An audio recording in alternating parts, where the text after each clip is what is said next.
betrothal every girl should have.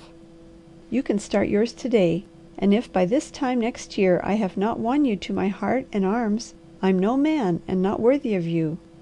Ruth, you will try just a little to love me, won't you?" "I will try with all my heart," she said instantly. "Thank you. I am perfectly happy with that. I never expected to marry you before a year anyway. All the difference will be the blessed fact that instead of coming to see you somewhere else, I now can have you in my care and court you every minute. You might as well make up your mind to capitulate soon. It's on the books that you do." "If an instant ever comes when I realize that I love you, I will come straight and tell you. Believe me, I will."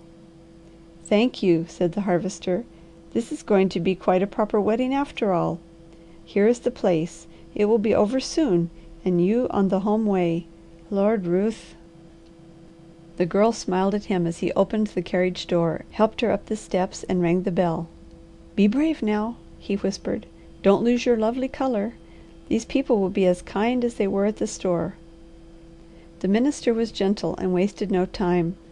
His wife and daughter, who appeared for witnesses, kissed Ruth and congratulated her. She and the Harvester stood, took the vows, exchanged rings, and returned to the carriage, a man and his wife by the laws of man. "Drive to Seaton's cafe," the Harvester said. "Oh David, let us go home." "This is so good I hate to stop it for something you may not like so well. I ordered lunch, and if we don't eat it I will have to pay for it anyway. You wouldn't want me to be extravagant, would you?" "No," said the Girl.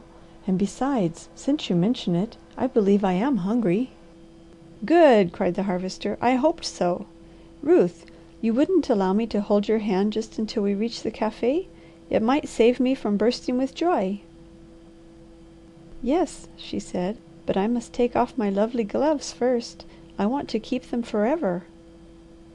"I'd hate the glove being removed dreadfully," said the Harvester, his eyes dancing and snapping. "I'm sorry I am so thin and shaky," said the Girl. "I will be steady and plump soon, won't I?" "On your life you will," said the Harvester, taking the hand gently. Now there are a number of things a man deeply in love can think of to do with a woman's white hand. He can stroke it, press it tenderly, and lay it against his lips and his heart.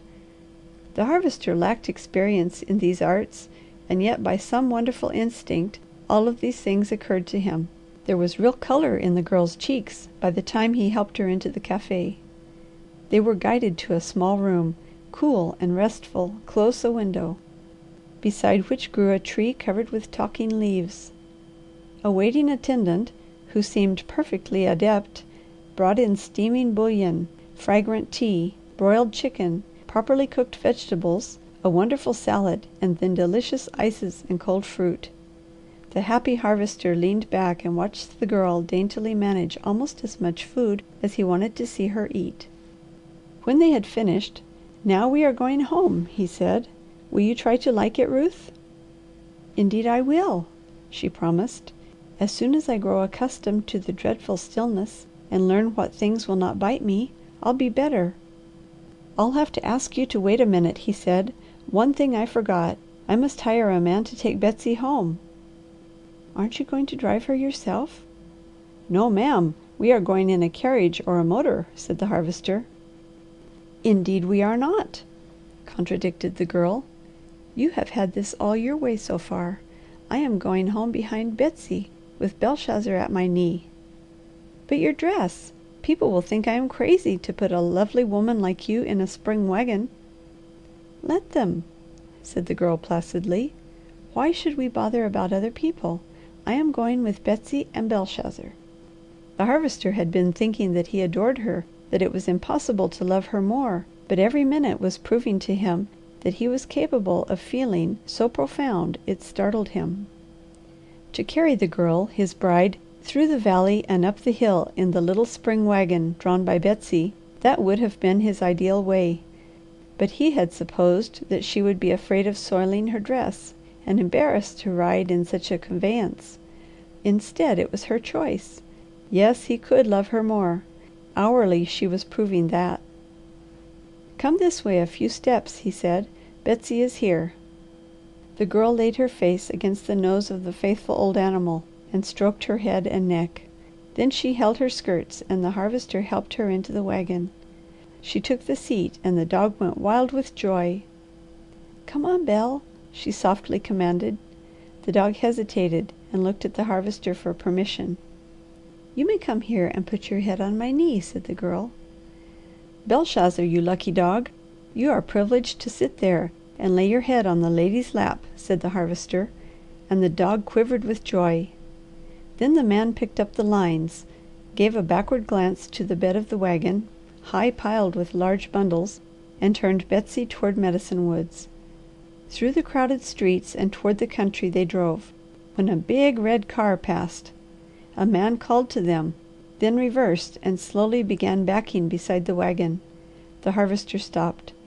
"That is my best friend, Doctor Carey of the hospital, Ruth," he said hastily. "May I tell him and will you shake hands with him?" "Certainly," said the Girl. "Is it really you, David?" The doctor peered with gleaming eyes from under the car top. "Really!" cried the Harvester, as man greets man with a full heart when he is sure of sympathy. "Come, give us your best send off, Doc. We were married an hour ago. We are headed for Medicine Woods. Doctor Carey, this is Mrs. Langston." "Mighty glad to know you!" cried the doctor, reaching a happy hand. The Girl met it cordially, while she smiled on him. "How did this happen?" demanded the doctor. "Why didn't you let us know? This is hardly fair of you, David. You might have let me and the Missus share with you." "That is to be explained," said the Harvester. "It was decided on very suddenly and rather sadly on account of the death of Mrs. Jameson. I forced Ruth to marry me and come with me. I grow rather frightened when I think of it, but it was the only way I knew. She absolutely refused my other plans. You see before you a wild man carrying away a woman to his cave." "Don't believe him, Doctor," laughed the Girl. "If you know him you will understand that to offer all he had was like him when he saw my necessity. Will you come to see us soon?" "I'll come right now," said the doctor. "I'll bring my wife and arrive by the time you do." "Oh no you won't," said the Harvester. "Do you observe the bed of this wagon? This happened all unbeknownst to us. We have to set up housekeeping after we reach home. We will notify you when we are ready for visitors. Just you subside and wait until you are sent for." "Why David!" cried the astonished Girl. "That's the law," said the Harvester tersely. "Good bye, Doc. We'll be ready for you in a day or two." He leaned down and held out his hand. The grip that caught it said all any words could convey, and then Betsy started up the hill. End of chapter 12.